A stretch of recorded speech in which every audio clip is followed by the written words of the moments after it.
नमस्कार, आप देख रहे हैं द हिंद 24 न्यूज और मैं हूं आपके साथ साक्षी। आइए नजर डालते हैं आज की बड़ी खबरों की ओर। सरकार के एक और विधायक ने सरकारी अधिकारियों पर भ्रष्टाचार के गंभीर आरोप लगाए हैं। अशांतधारा क्षेत्र में अधिकारियों द्वारा भ्रष्टाचार किए जाने की शिकायत विधायक ने गांधीनगर पहुंचकर दर्ज कराई।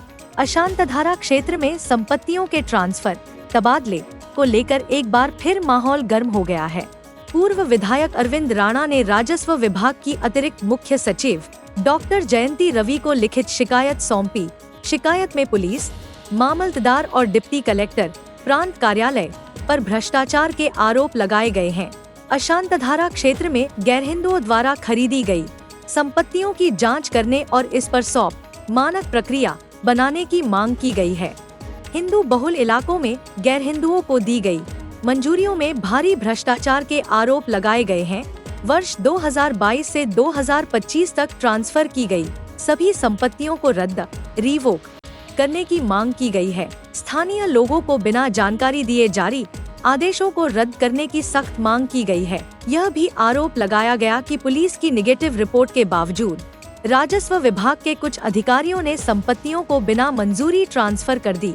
शिकायत की गंभीरता को समझते हुए डॉक्टर जयंती रवि ने सूरत के कलेक्टर को गांधीनगर में बुलाकर हर केस की दोबारा जांच के आदेश दिए हैं। सर, અશાંતધારાને લઈને મહેસૂલ વિભાગ જયંતી રવિની રૂબરૂમાં જઈને આપણે ફરિયાદ કરી છે, રજૂઆત કરી છે, શું છે સંપૂર્ણ માહિતી? મારો પૂર્વ વિધાનસભા મત વિસ્તાર સુરતમાં આવેલો છે અને 100% વિસ્તાર અશાંતધારા હેઠળ આવરી લેવાયેલ છે। હવે અશાંતધારા વિસ્તારની અંદર કાયદો એવું કહે છે કે મુસ્લિમ પરિવારો મુસ્લિમ વિસ્તારમાં રહે અને હિન્દુ પરિવારો હિન્દુ વિસ્તારમાં રહે અને પોતપોતાની રીતે સારી રીતે શાંતિથી પોતે સુલે શાંતિથી રહી શકે, પોતપોતાના ધંધા પોતપોતાના ધર્મનો એ લોકો વ્યવસ્થિત રીતે એમાં કામ કરી શકે, એ હેતુને ધ્યાનમાં રાખીને આ કાયદો અસ્તિત્વમાં આવેલો છે। પરંતુ સુરત શહેરની અંદર હિન્દુ વિસ્તારમાં મુસ્લિમ પરિવારોને, મુસ્લિમ વિસ્તારમાં હિન્દુ પરિવારોને મિલકત તબદીલીના કેસમાં નાયબ કલેક્ટર સિટી પ્રાંત જે છે એને કોઈપણ જાતના સ્થાનિક લોકોને વિશ્વાસમાં લીધા વગર, આજુબાજુના લોકોને કે સામસામે રહેનારા લોકોને પણ વિશ્વાસમાં લીધા વગર અને પોલીસના નકારાત્મક અભિપ્રાય હોવા છતાં કેટલીક મિલકતોમાં હિન્દુ વિસ્તારમાં મુસ્લિમ પરિવારોને અને મુસ્લિમ વિસ્તારમાં હિન્દુ પરિવારોને મિલકત ટ્રાન્સફર કરવાની પરમિશન આપી છે।